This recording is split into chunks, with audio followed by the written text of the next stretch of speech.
Oke, topik kita pada pagi ini iman dan perbuatan baik.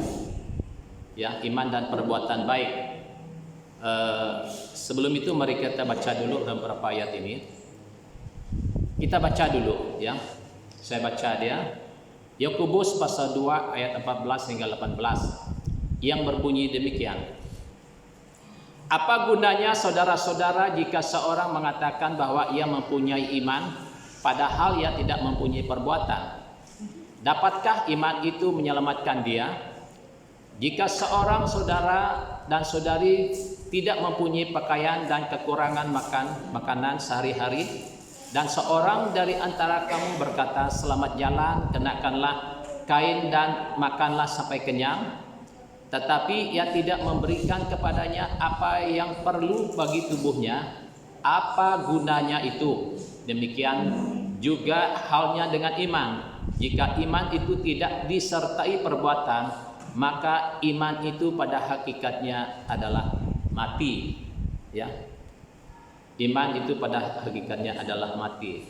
Nah, mari kita pengenalan tentang bagian ini dulu ya.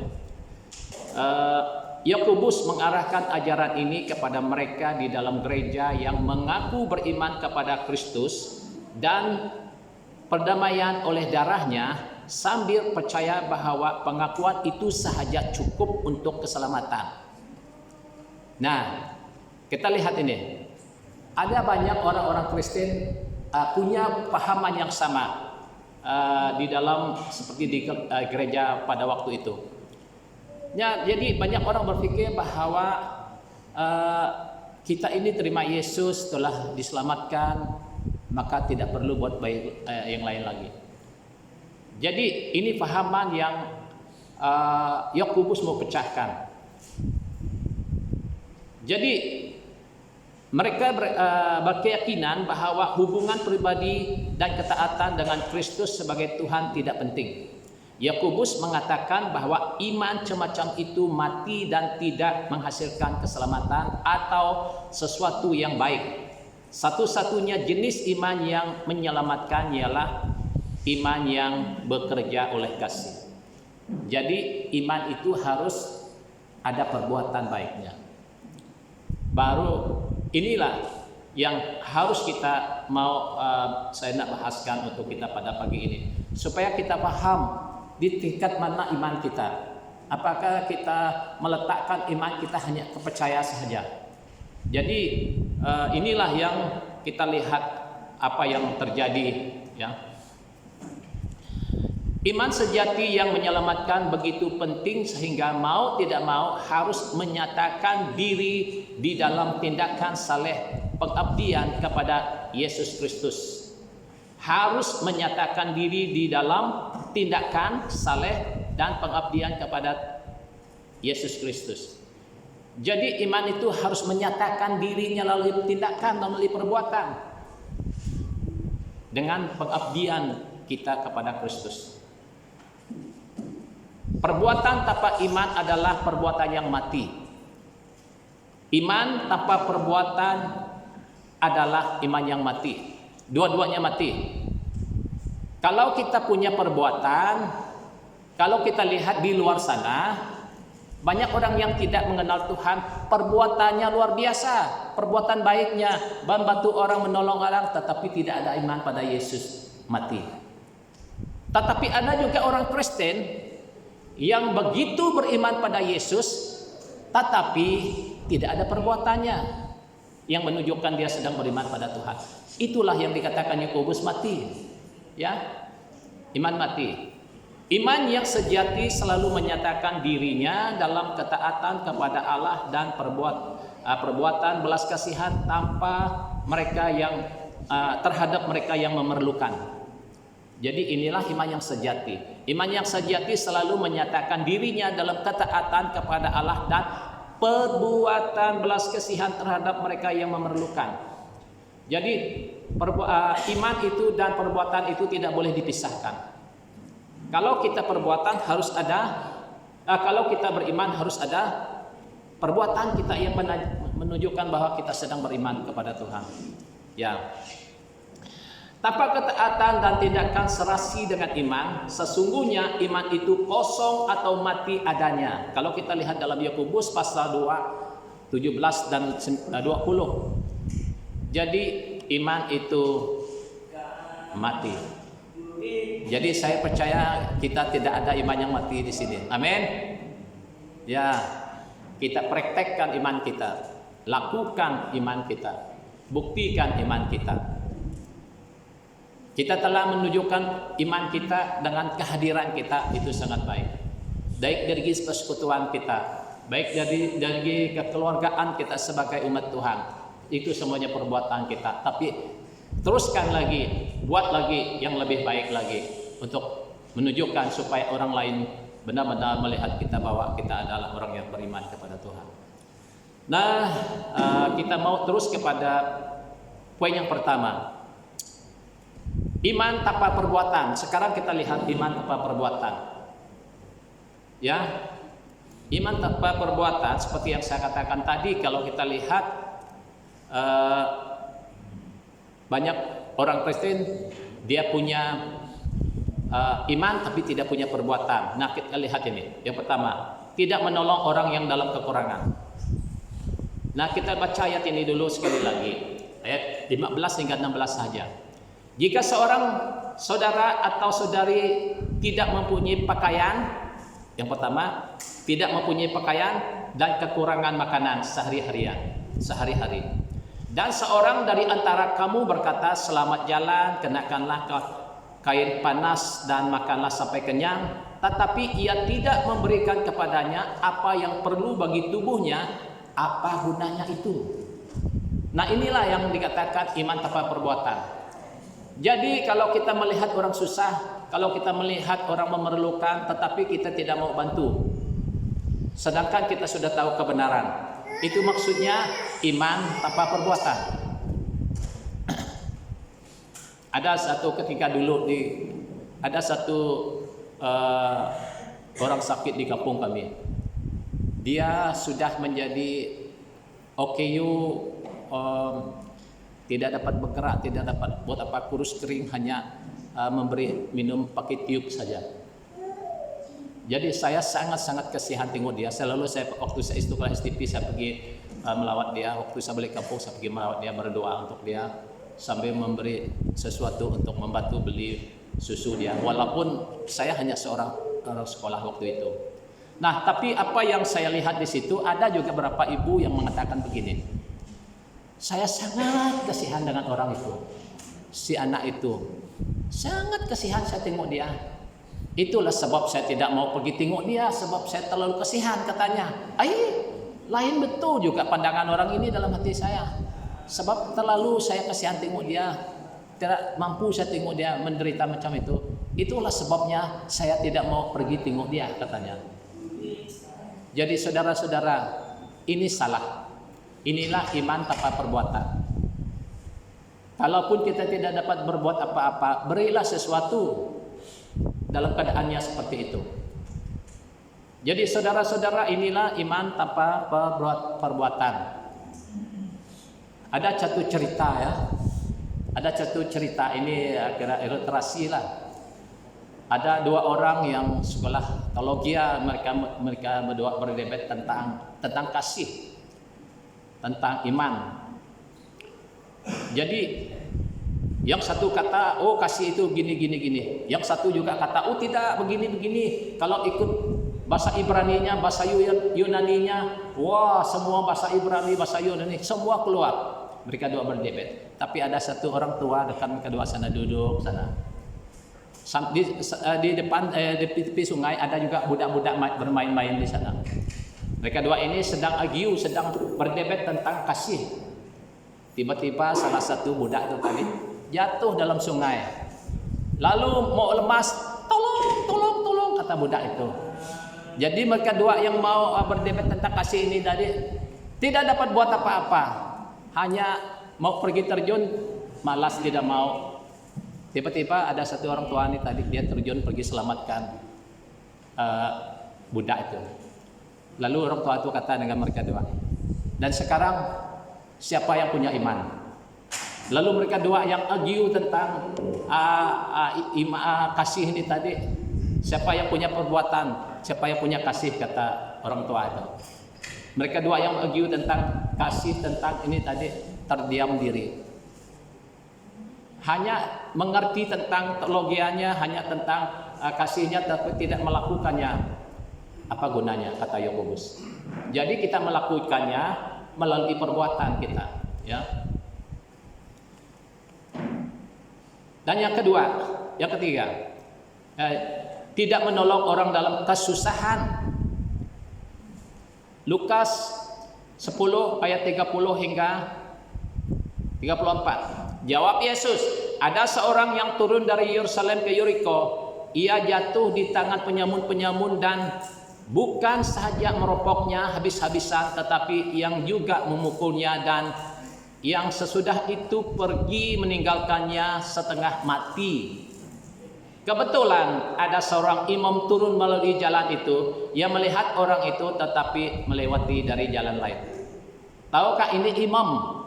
Imam adalah imam di Bait Allah yang mengajar orang, yang menaikkan doa. Tetapi apabila dia bertemu dengan orang yang sungguh-sungguh meminta pertolongan, dia lewat ke jalan lain. Dia melewati dari jalan lain, dari seberang jalan. Jadi demikian juga seorang Lewi datang ke tempat itu. Ketika ia melihat orang itu, ia melewatinya dari seberang jalan. Jadi datang juga seorang Lewi dengan ikut jalan yang sama. Tetapi dia berjumpa dengan orang yang setengah mati, dipukul, dirompak, dipukul tadi. Lalu orang Lewi itu juga melewatinya dari seberang jalan. Jadi orang Lewi, siapa orang Lewi? Orang Lewi juga adalah orang-orang bekerja di Bait Allah, imam-imam di Bait Allah. Tetapi tidak ada kasih, tidak ada belas kasihan, dan tidak ada perbuatan. Lalu datang seorang Samaria yang sedang dalam perjalanan ketika tempat itu, dan ketika ia melihat orang itu, tergeraklah hatinya oleh belas kasihan. Ia pergi kepadanya lalu membalut luka-lukanya. Sesudah itu ia menyiraminya dengan minyak dan anggur. Kemudian ia menaikkan orang itu ke keledai tunggangannya sendiri, lalu membawa ia ke tempat penginapan dan merawatnya. Jadi orang Lewi yang datang, seorang yang adalah orang yang biasa, orang Samaria. Orang Samaria ini adalah seorang yang dianggap sebagai orang yang sesat, walaupun dia ada golongan orang Israel, tapi dianggap sesat sebab ada penyembahan-penyembahan tertentu. Jadi mereka ini, tapi dialah yang menunjukkan bahwa dia ada iman, ada belas kasihan, dan ada perbuatannya. Jadi saudara-saudara, kita lihat ini, bahwa inilah kita lihat iman tanpa perbuatan yang kita lihat tadi mengenai dua orang imam dan orang Lewi itu tadi, tanpa perbuatan. Jadi saudara-saudara, apa itu perbuatan? Apa itu hidup kita harus melakukan firman Tuhan? Itu maksudnya perbuatan, melakukan.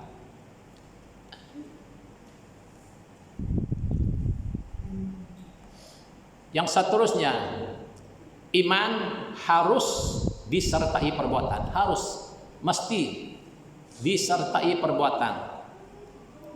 Yang pertama, iman dan perbuatan Abraham.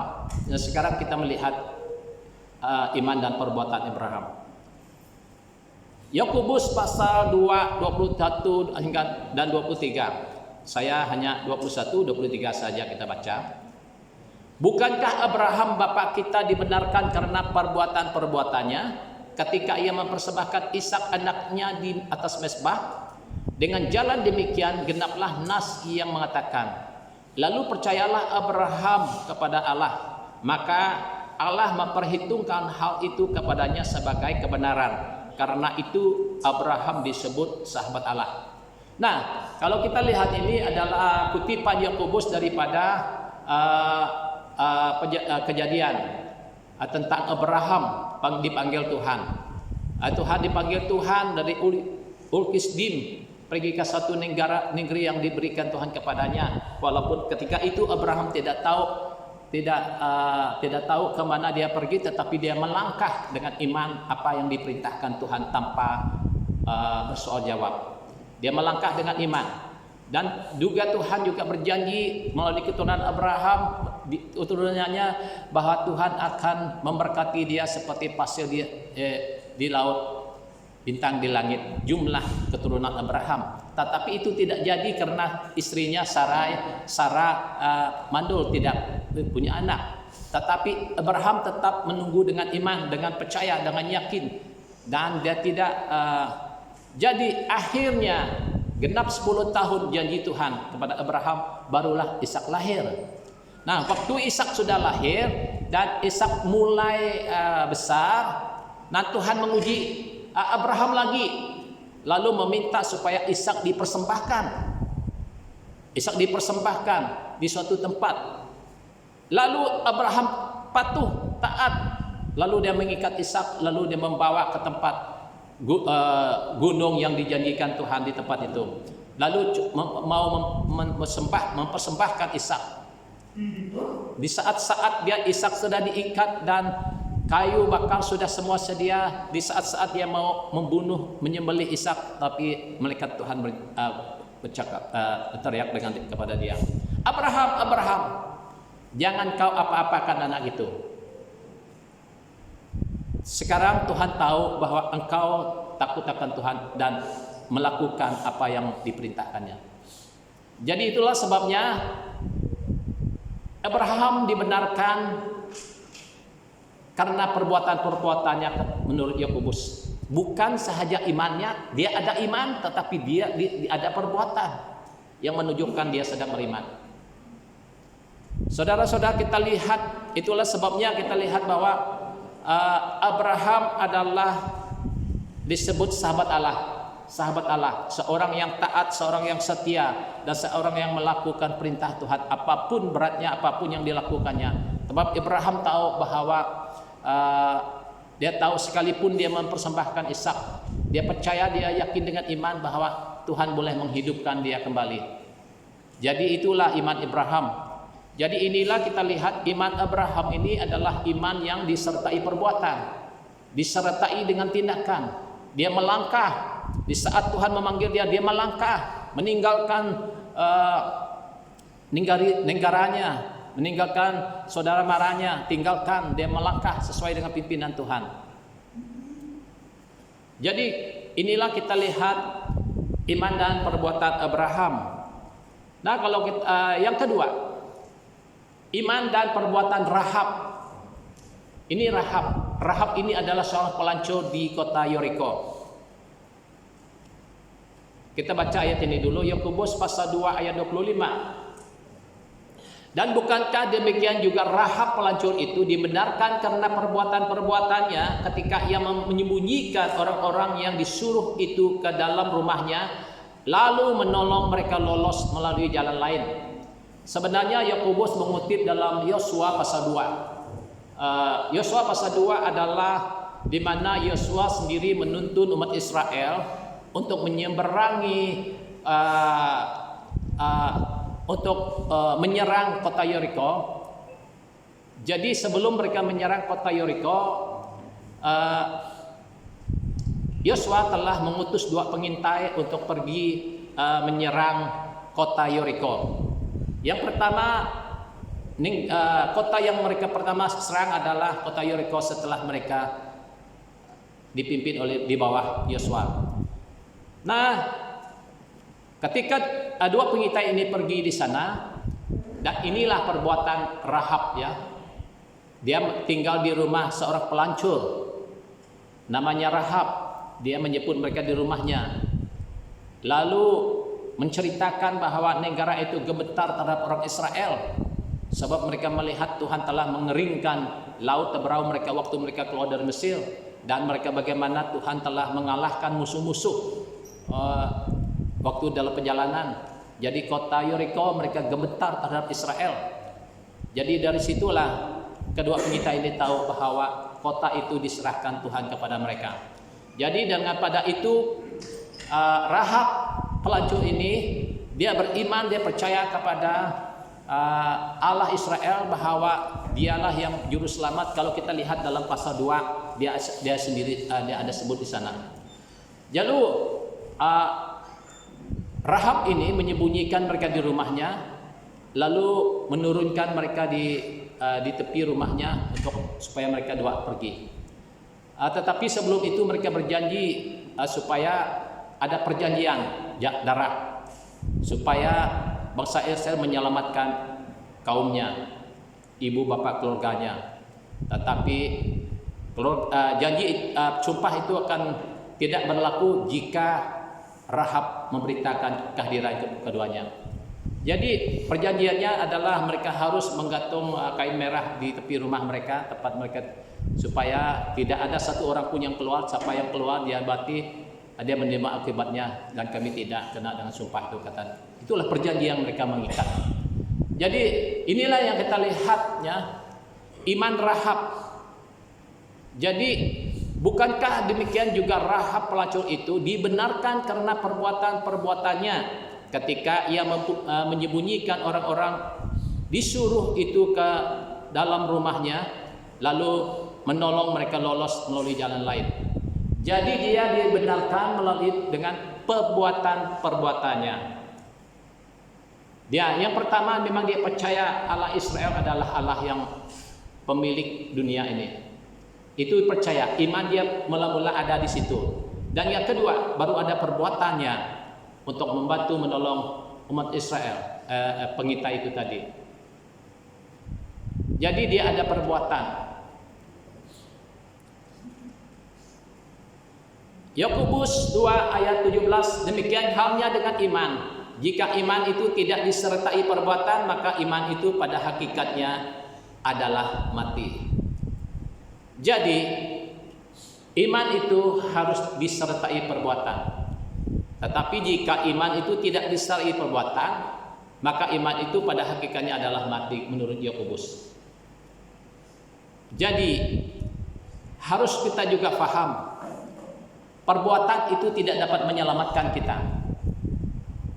Dengar baik, perbuatan tidak menyelamatkan kita.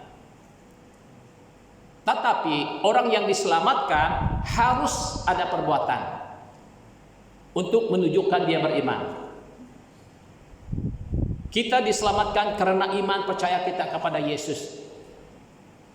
Dengan selebihnya, oleh karena iman percaya kita kepada Yesus itu tadi, baru kita menunjukkan kita orang beriman melalui tindakan, melalui perbuatan kita untuk menaati firman Tuhan. Itulah sebabnya dalam Matius pasal 7 ayat 21 mengatakan, bukan semua orang yang memanggil namaku Tuhan, Tuhan akan masuk kerajaan surga, melainkan dia yang melakukan kehendak Bapakku di surga. Yaitu dia yang melakukan kehendak Bapakku yang di surga, artinya dia yang melakukan, dia yang punya perbuatan melalui apa dikata firman Tuhan.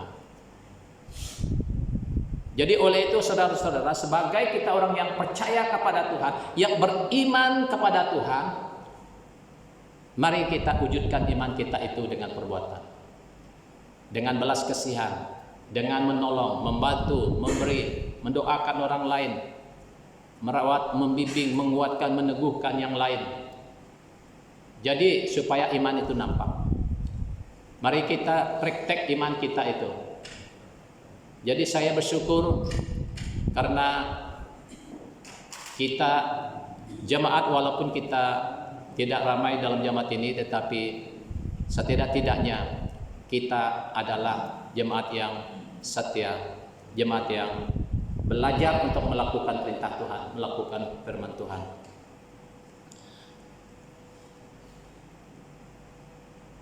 Yakobus pasal 2 ayat 26 juga dikatakan begini, sebab seperti tubuh tanpa roh adalah mati, demikian juga halnya iman tanpa perbuatan, perbuatan adalah mati. Memang benar apa yang dikatakan Yakobus ini, tubuh tanpa roh adalah mati. Kalau kita ada tubuh, tapi kalau tak ada roh, memang kita mati. Kalau roh kita tinggalkan tubuh ini, pasti kita mati. Demikian juga dengan iman katanya. Iman tanpa perbuatan, maka iman itu adalah mati. Tanpa perbuatan, perbuatan adalah mati.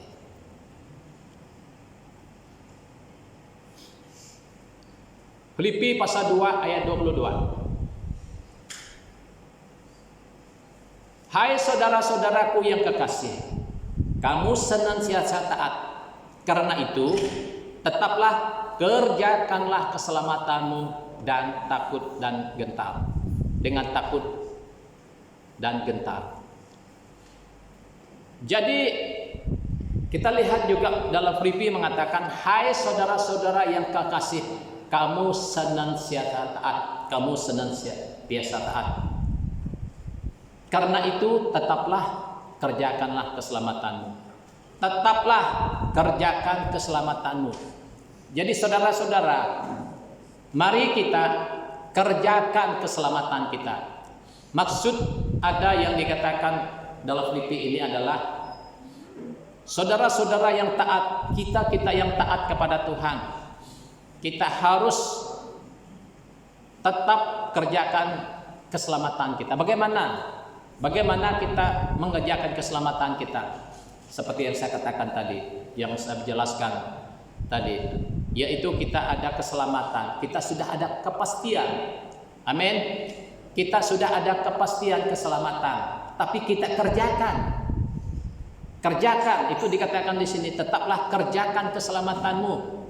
Kerjakan, buat baik, melakukan perbuatan baik, banyak melakukan menolong dan membantu, memberi. Saudara-saudara, tahukah kita bahwa perbuatan kita, iman kita kepada Yesus harus diwujudkan dengan perbuatan, yaitu salah satunya adalah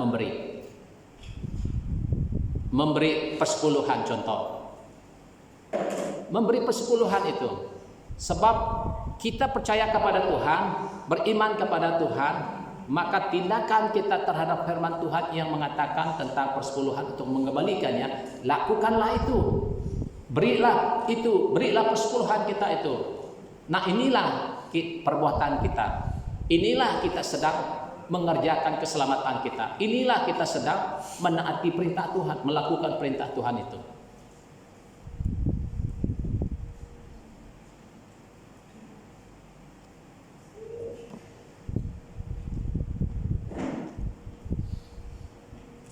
Kesimpulan, berapapun besarnya kita mengaku memiliki iman kepada Yesus Kristus, namun tanpa perbuatan selaras iman, tidak akan mengubah apapun dalam hidup kita sebagai Kristen.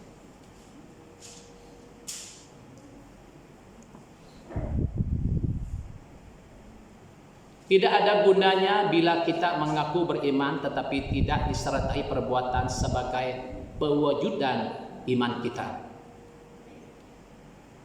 Tidak ada gunanya bila kita mengaku beriman tetapi tidak disertai perbuatan sebagai perwujudan iman kita.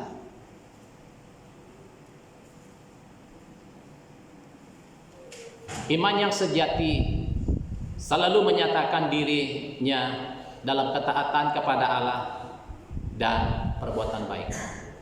Inilah iman yang sejati. Harus ada perbuatan baik. Sikirkan yang negatif, sikirkan yang hal-hal yang tidak baik. Tetapi mari kita terus mengamalkan yang baik, perbuatan baik. Perbuatan baik ini tidak pilih kasih. Ada satu orang ya, dia kata begini, maklumlah kita orang kampung. Ada orang ini cerita dengan saya. Dulu. Dia kata begini, waktu dia dapat binatang buruan lah maksudnya, babi kah apakah yang dia dapat. Dia tidak mau bagi orang yang sebelah dia. Mana saya mau, katanya. Saya dengar cerita dia. Tengok itu hari Dia dapat pun dia tidak bagi saya, kata dia. Dia tidak bagi saya, orang lain dia bagi tapi saya tidak. Jadi balas membalas. Ini bukan iman Kristen. Ya, jangan tiru ikut cara yang tidak baik. Jangan kita hanya membalas kebaikan orang karena orang membalas kebaikan kepada kita. Jangan begitu. Itu bukan iman. Jangan pula kita memberi kepada orang karena orang itu saja yang memberi kepada kita. Ini pun tidak. Jadi iman kita adalah iman yang memberi tanpa batas, tanpa pilih kasih. Kita memberi karena kita mengasihi, tergerak oleh belas kasihan. Memang kita membantu orang lain. Bukan karena orang itu selalu bantu kita, bukan. Bukan pula kita tidak mau berbagi karena orang itu tak pernah tolong kita juga. Ini juga salah, ya. Jadi oleh itu kita lakukan oleh apa saja yang diperintahkan Tuhan. Sebab itulah iman Kristen kita, ya. Jadi ini sedikit yang saya sampaikan untuk kita pada pagi ini. Kiranya Tuhan Yesus memberkati kita. Mari kita bangkit berdiri, kita berdoa.